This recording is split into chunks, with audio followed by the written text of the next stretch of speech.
His Excellency Ambassador Ranko Vilovic. He is born in Zagreb and was educated there as well as in Halifax, Canada, and The Hague, Netherlands. Quite a geography. He began his career as a lawyer in 1980 and is currently married with 2 children. During his long diplomatic career, Mr. Vilovic has been Minister Counselor in the Permanent Mission to the Organization for Security and Cooperation in Europe, United Nations and International Organization in Vienna between the years 1998 and 2002.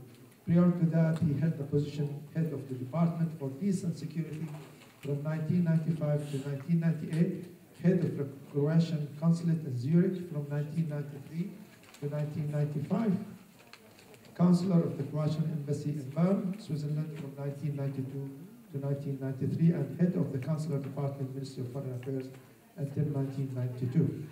Mr. Vilovic held the title of Deputy Permanent Representative of his country, United Nations Mission. Earlier, he served as head of the United Nations Department between 2004 and 2008, as well as head of the Department for Northern and Western Europe between 2002 and 2004 in the Ministry of Foreign Affairs of Croatia.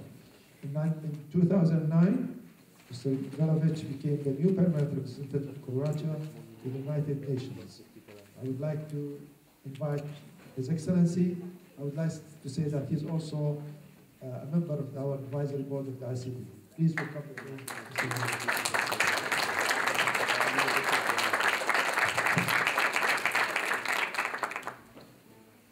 Good morning, everybody.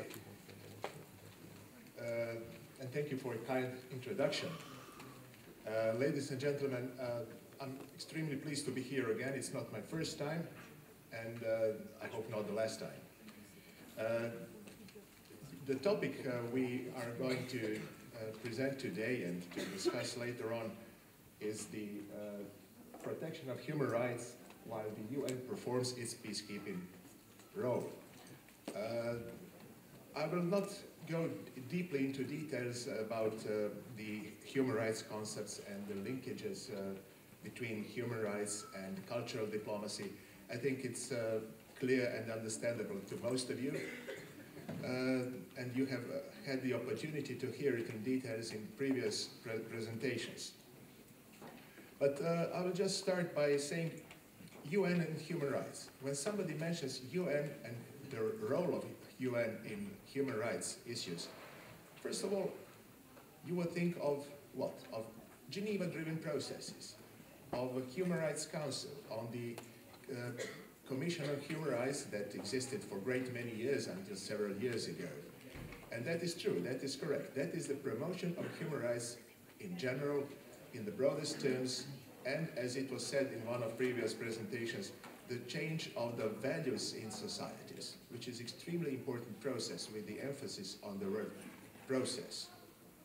Now, the other thing you may think of UN and human rights is various campaigns to promote principles of human rights and human rights in general. I came directly from New York from the conference on the LGBT protection rights of the LGBT population. We had dignitaries, we had celebrities there, and this is also one of the campaign on the protection of human rights. So you will see it, you will follow it also in media in various aspects. But this is not everything that UN is doing while trying to protect human rights. You know, you would think that Security Council as a core organ, one of the core organs of the UN, has nothing to do with human rights. And that is not true. You know, we have a mantra, we have several mantras within the UN system. One of the mantras is that there are 3 pillars of the United Nations: security, development, and human rights. And you always say that all 3 of them are interlinked, and there is no security without development, no development without security. And that is all true. But there is no security without human rights, and no human rights without security. And that is also true. So you see the linkage between those 3 key elements, between those 3 pillars of the UN concept. But this is not only UN concept. I think that the whole modern humanity is based on that. Now, what's the linkage between the work of the Security Council and human rights? You know, when you hear reports on Syrian issue, on other actual or previous crises, you always hear the word the serious breach of human rights. And you may think that serious breach of human rights is denying the right to assembly, denying the right to free speech, denying the gender-based rights, whatever. That is true, but that is not a serious breach. Serious breach of human rights is the euphemism that Security Council uses for atrocities, for mass crimes, for crimes against humanity, for war crimes, you name it. So when you read Security Council documents, or even General Assembly documents, which is a bit softer, you have the notion of a serious breach of human rights. And the latest reports on Syria, I mean, latest, not the last month, but since more than almost 2 years since the problems began there, you always have the definition of serious breach of human rights. In fact, we know what's going on. Now, it is the euphemism that covers war crimes, crimes against humanity, and all other atrocities that happen on the ground, including genocide, including the early stages of genocide. You mentioned very precisely there are various phases and stages of genocide, not only one.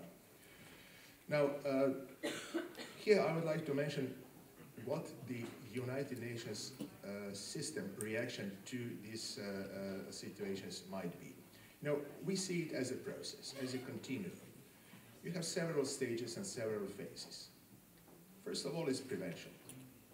When you see the early warning, early signs of the potential conflict, and conflict is not conflict between two states as it used to be when UN was created in 1945. The nature of conflicts have evaluated very much. The nature of conflicts, most of the conflicts nowadays occur within a state. Take example of Rwanda, take example of some other parts of the world.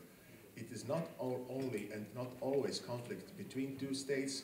It is not always a regional conflict. More and more it is intra-state process. It is a process between ethnical, national, religious, or whatever communities. Now, you try to prevent it. If you prevent it, nobody knows that you succeeded because the conflict didn't occur. And it is like in household. When the house is tidy, when the food is prepared, when everything is all right, nobody notices. It goes without saying.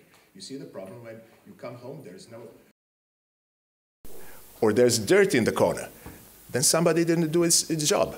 It may be me the previous day, but the job was not done. But when everything is fine, okay, that's it. But when it's not done, then you have a conflict. And what can you do as an international community? Peacemaking. What does peacemaking mean? International community does not have troops. United Nations does not have tools to send troops to make peace. Peacemaking can be mediation. And you have a lot of initiatives, particularly this year, Secretary General one of his priorities was mediation for this year, and there were a lot of meetings and conferences about it. Diplomacy as such. So various means and measures. And then, you know, every conflict comes to an end, one way or another. And then you put effort in peacekeeping. You get some kind of peace, and then you want to keep this peace. And that's where UN role comes to the surface. It means you try to deploy troops. Of course, you have mechanisms. You have to have a Security Council resolution. You have to establish a peacekeeping operation. Some of them are efficient, some of them are not, some of them are less or more. Now, if you want to have peacekeeping operation, there must be a peace to keep. So you try to be there. And this is also the concept that evolved very much. In the very beginning, you know, since 1948, the role and the mandate of peacekeepers was just to be deployed between the two fighting parties, previously fighting parties, and to try to keep the peace. The mandate has evolved and it goes much, much, much beyond that. So the role of modern peacekeepers, and you can see their mandates in Security Council resolutions, and it is a very, very interesting concept, how it evolved through years, that more and more tasks and more broadening of the mandate has occurred in past 15, 20 years. So here you have you can see the development of various processes like protection of civilians. It was never a task of anybody. Who is going to protect civilians? Peacekeepers. Now, this is a human rights issue. It is not only protecting the physical threat to civilians, women and children in particular, that is a particular special part of the UN effort, but also protecting human rights. You have, in modern peacekeeping operations, human rights officers who are in charge of human rights issues. I will not elaborate more of that due to the shortages in time, but the last phase is peace building. If you just keep the peace, and if you don't develop society, if you don't develop economy, if you don't develop social services, if you don't touch upon the root causes of the conflict, you will have the serious chance to see the relapse of the conflict. And that's what occurred in more than 50, I think even more than 60% of peacekeeping operations in past half a century. Now you have to develop peacekeeping concept, which means structuring the needs of the society and match them with the efforts of international community, primarily financial efforts, to build society, to build state capacities, to build administrative capacities, security sector reform, police, judiciary, you name it, military, of course, to defend and protect their own population, to demobilize, to integrate, reintegrate those former combatants into society, but primarily education, education of youngsters, employment, youth employment primarily. These are all elements that are aimed to preventing of the relapse of the society into new conflicts. Now, speaking about new concepts, it was mentioned already, the new concept that is emerging and that we started discussing some years ago, responsibility to protect, R2P shortened. What does that mean? It means that international community faced, of course, many challenges, but two of them were tragic. Rwanda and Bosnia and Herzegovina. 94, 95, when we were not able as an international community to prevent genocide. I hate using this word genocide too often when it is not justified. We should be very, very careful when using this word not to have the devaluation of this notion, because if we say for every mass atrocities, mass crime that it is a genocide, we will have a devaluation of this expression. So we should stick to the convention so far and try to expand the legal framework maybe in the future. But obviously in Rwanda and in Bosnia and Herzegovina, genocide occurred very clearly, and nobody reacted on time. It could have been prevented in both cases. It was a failure of UN, a failure of international community, and failure of particularly in specific countries.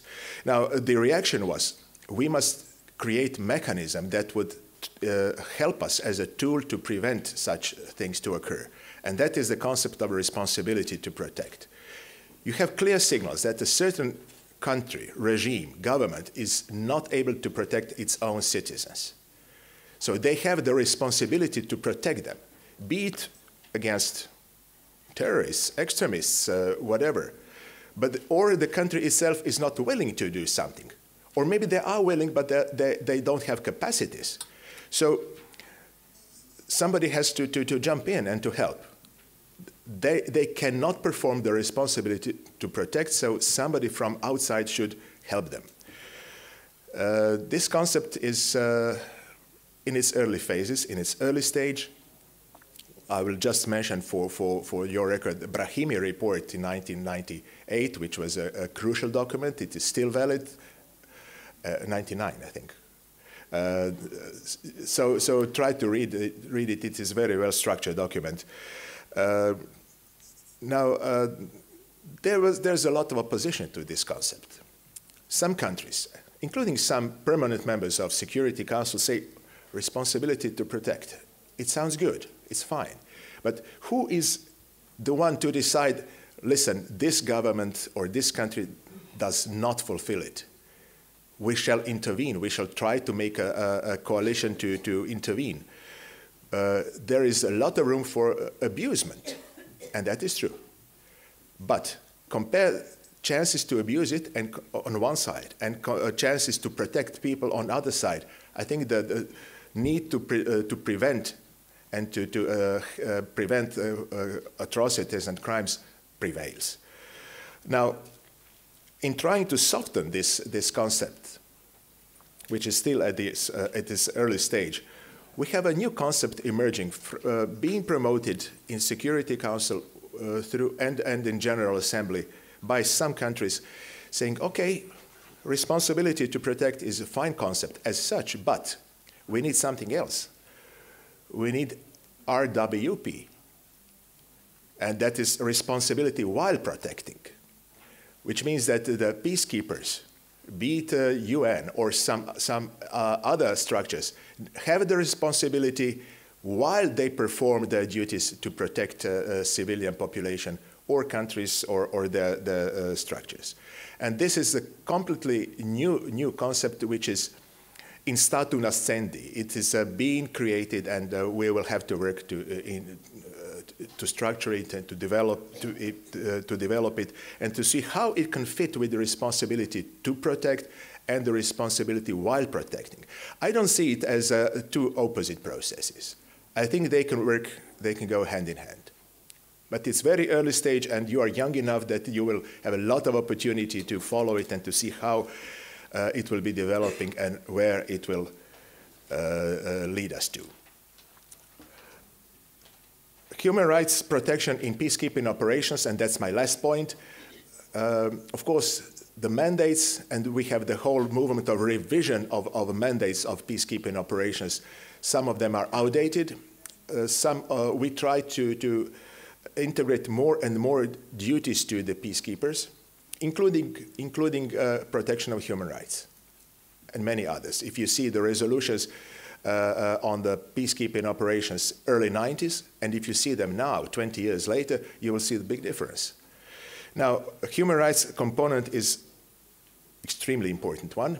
You usually have human rights officers who is in charge not only to act theoretically, but also to connect with the parts of the government and the parts of society sometimes. And you have all this range of non-governmental organizations which try to promote civil society in those very, very fragile states and fragile societies. So it goes hand in hand. Human rights protection is a process which goes beyond the UN, which goes beyond Geneva, which goes beyond peacekeeping officers in the missions. It is the common endeavor, and I'm quite sure that some of you sitting here today will be engaged in it one way or another throughout your career. Thank you.